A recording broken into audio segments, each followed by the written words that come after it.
Ladies and gentleman, ಇದು ರಾಜಾಹುಲಿ ಯಡಿಯೂರಪ್ಪನವ್ರಿಗೆ ಸ್ವಲ್ಪ ಕಷ್ಟ ಅನ್ಬಹುದಾದಂಥ ಸುದ್ದಿ ಇರ್ಬೋದು.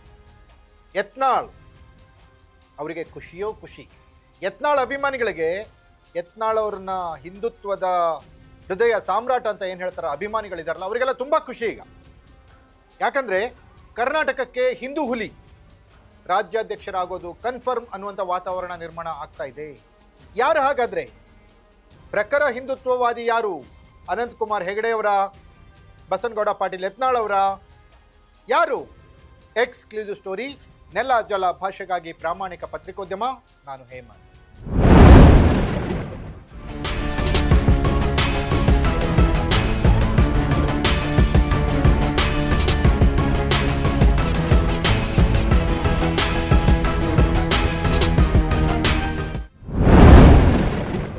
ಎಸ್ ವೀಕ್ಷಕರೇ, ವಿಜಯೇಂದ್ರ ರಾಜ್ಯಾಧ್ಯಕ್ಷರಾಗಿ ಆಯ್ಕೆಯಾದಾಗಿನಿಂದ ಇಲ್ಲಿಯವರೆಗೂ ವಿಜಯೇಂದ್ರ ಅವರೇ ನಮ್ಮ ಅಧ್ಯಕ್ಷ ಅಂತ ಒಪ್ಪಿಕೊಳ್ಳಲಿಕ್ಕೆ ಎಲ್ಲರೂ ತಯಾರಿಲ್ಲ.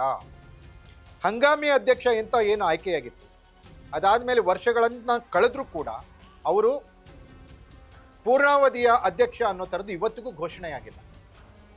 ಹಂಗಾಮಿ ಸ್ಥಾನದಲ್ಲೇ ಮುಂದುವರ್ಕೊಂಡು ಹೋಗ್ತಾ ಇದ್ದಾರೆ. ಅಂದರೆ ಇನ್ಚಾರ್ಜ್ ಇದ್ದಾರೆ ಅಧ್ಯಕ್ಷ ಸ್ಥಾನದಲ್ಲಿ. ಯಾರು ಪೂರ್ಣಾವಧಿಗೆ ಬರ್ತಾರೆ ಅಧ್ಯಕ್ಷರು ಅನ್ನುವಂಥ ಗೊಂದಲಗಳು ಡೇ ಒನ್ನಿಂದ ಇಲ್ಲಿಯವರೆಗೂ ಇವೆ. ಯಾರೂ ಕೂಡ ಇದಕ್ಕೆ ಸ್ಪಷ್ಟನೆಯನ್ನು ಕೊಟ್ಟಿಲ್ಲ.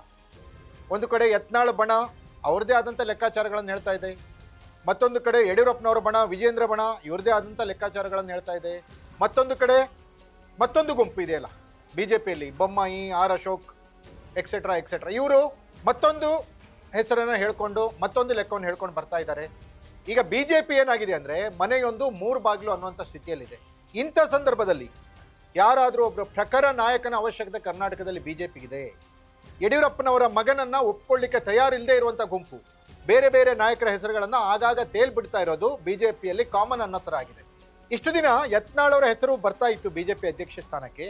ಈಗ ಹೊಸ ಹೆಸರು ಎಂಟ್ರಿ ಆಗ್ತಾ ಇದೆ. ಹೊಸ ಒಬ್ಬರು ಹಿಂದೂ ಹುಲಿ ಅಂತ ಹೇಳಿ ಅವ್ರನ್ನ ಅಧ್ಯಕ್ಷರನ್ನ ಮಾಡಬೇಕು ಅನ್ನುವಂಥ ಚರ್ಚೆಗಳು ಬಿ ಜೆ ಪಿಯಲ್ಲಿ ಪ್ರಾರಂಭವಾಗಿವೆ. ಸೋಷಿಯಲ್ ಮೀಡಿಯಾದಲ್ಲಂತೂ ಅನಂತಕುಮಾರ್ ಹೆಗಡೆ ಹೆಸರು ಪ್ರವರ್ಧಮಾನಕ್ಕೆ ಬರ್ತಾ ಇದೆ. ಅವರೇ ಅಧ್ಯಕ್ಷರಾಗ್ತಾರೆ, ಅವರ ಅಧ್ಯಕ್ಷರಾದರೆ ಬಿ ಜೆ ಪಿಗೆ ಒಳ್ಳೆಯದಾಗುತ್ತೆ ಅನ್ನುವಂಥ ಚರ್ಚೆಗಳು ಪ್ರಾರಂಭವಾಗಿವೆ. ಆದರೆ ನಿಜವಾಗಿಯೂ ಬಿ ಜೆ ಪಿ ಅಧ್ಯಕ್ಷ ಆಗೋದು ಯಾರು?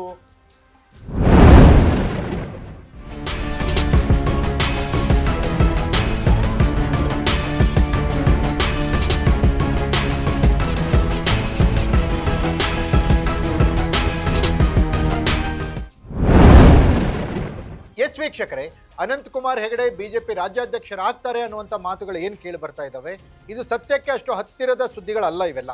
ಯಾಕಂದರೆ ಅನಂತಕುಮಾರ್ ಹೆಗಡೆಯ ಪರವಾಗಿ ಬಿಜೆಪಿ ವರಿಷ್ಠರಿಲ್ಲ ಅನ್ನೋದು ಅನಂತಕುಮಾರ್ ಹೆಗಡೆ ಅವರ ರಾಜಕೀಯ ಜೀವನವನ್ನು ನೋಡ್ಕೊಂಡು ಬಂದಾಗ ಗೊತ್ತಾಗುತ್ತೆ. ಅನಂತಕುಮಾರ್ ಹೆಗಡೆ ಹಿಂದುತ್ವದ ಪರವಾಗಿ ಮಾತನಾಡ್ತಾರೆ, ಹಿಂದುತ್ವದ ಪರವಾಗಿದ್ದಾರೆ ಅನ್ನುವಂಥ ಮಾತುಗಳಿದ್ರೂ ಕೂಡ ಅವರು ಯಾವುದೇ ಪ್ರಖರವಾದ ವಿಚಾರಗಳನ್ನು, ಯಾವುದೇ ಕರ್ನಾಟಕದ ಪರವಾದ ವಿಚಾರಗಳನ್ನು, ಯಾವುದೇ ನಾಡು ನುಡಿಯ ಪರವಾದ ವಿಚಾರಗಳನ್ನು, ಹಿಂದುತ್ವದ ಪರವಾದ ವಿಚಾರಗಳನ್ನು ಸದನದಲ್ಲಿ ಮಾತಾಡಿಲ್ಲ. ಅವರು ಸತತ 20 ಬಾರಿ ಸಂಸದರಾಗಿದ್ದರೂ ಕೂಡ ಯಾವುದೇ ರೀತಿಯ ಪ್ರಯೋಜನ ಕರ್ನಾಟಕಕ್ಕಾಗಿಲ್ಲ ಅನಂತಕುಮಾರ್ ಹೆಗಡೆ ಅವರಿಂದ. ಅವ್ರನ್ನ ಒಂದು ಬಾರಿ ಕೇಂದ್ರ ಸರ್ಕಾರದಲ್ಲಿ ಸಂಪುಟದ ಸಚಿವರಾಗಿಯೂ ಕೂಡ ಆಯ್ಕೆ ಮಾಡಿ ಕೆಲಸ ಕೊಡ್ತಾರೆ ಮೋದಿಯವರು. ಆದರೆ ಮೋದಿಯವರ ನಿರೀಕ್ಷೆಗೆ ತಕ್ಕಂತೆ ಅವ್ರು ಕೆಲಸ ಮಾಡಲಿಲ್ಲ ಅಂತೇಳಿ ಅವ್ರನ್ನ ಮತ್ತೆ 1.5 ವರ್ಷದಲ್ಲಿ ಕೆಳಗಿಳಿಸ್ತಾರೆ. ಸಂವಿಧಾನ ವಿರೋಧಿ ಹೇಳಿಕೆ ಕೊಟ್ಟು ತನ್ನ ಸ್ವಂತ ಪಕ್ಷದವರಿಂದಲೇ ಅವರು ತಲೆ ಸರಿಯಿಲ್ಲ ಅನ್ನುವಂಥ ಹೇಳಿಕೆಯನ್ನು ಇವರು ಟೀಕೆಯನ್ನು ಎದುರಿಸ್ತಾರೆ. ಅಂತಹ ಅನಂತಕುಮಾರ್ ಹೆಗಡೆ ಅವರನ್ನ ಸದ್ಯ ರಾಜಕಾರಣದಲ್ಲಿ, ಅದು ಕರ್ನಾಟಕದಲ್ಲಿ ಅಧ್ಯಕ್ಷರನ್ನಾಗಿ ಮಾಡೋದು ಡೌಟ್. ಹಾಗಾದರೆ ಯತ್ನಾಳ್ ಅವರಿಗೆ ಏನಾದರೂ ಜಾಕ್ಪಾಟ್ ಹೊಡೆಯುತ್ತಾ? ಹಾಗಾದರೆ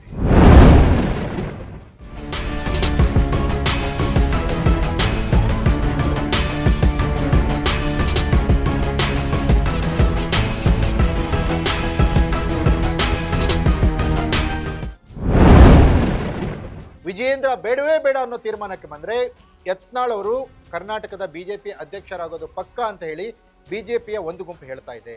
ಆದರೆ ಸದ್ಯದ ಪರಿಸ್ಥಿತಿಯಲ್ಲಿ ವಿಜಯೇಂದ್ರ ಅವ್ರನ್ನ ಬದಲಿಸುವ ಯಾವುದೇ ಚರ್ಚೆಯೂ ಹೈಕಮಾಂಡ್ ಮಟ್ಟದಲ್ಲಿಲ್ಲ.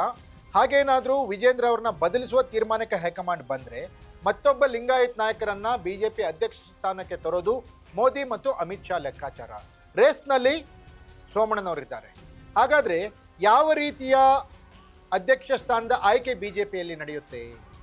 ಯತ್ನಾಳ್ ಅವರಿಗೆ ಖುಷಿ ಸಿಗುತ್ತಾ? ಹಾಗಾದರೆ ಅನಂತಕುಮಾರ್ ಹೆಗಡೆ ಏನಾದರೂ ಅದೃಷ್ಟದ ಆಟದಲ್ಲಿ ಮತ್ತೊಮ್ಮೆ ಏನಾದರೂ ಅಧ್ಯಕ್ಷ ಆಗ್ತಾರಾ, ಅಥವಾ ಯಡಿಯೂರಪ್ಪನವ್ರು ಇಲ್ಲದೆ ಇರೋ ಬಿಜೆಪಿಯನ್ನ ಕರ್ನಾಟಕದಲ್ಲಿ ಊಹಿಸ್ಕೊಳ್ಳೋಕೆ ಸಾಧ್ಯ ಅನ್ನುವಂಥ ಹಲವಾರು ನಿದರ್ಶನಗಳು ಸಿಕ್ಕಿರೋ ಕಾರಣ ವಿಜಯೇಂದ್ರ ಅವರೇ ಬಿಜೆಪಿ ಅಧ್ಯಕ್ಷರಾಗಿ ಮುಂದುವರಿತಾರ?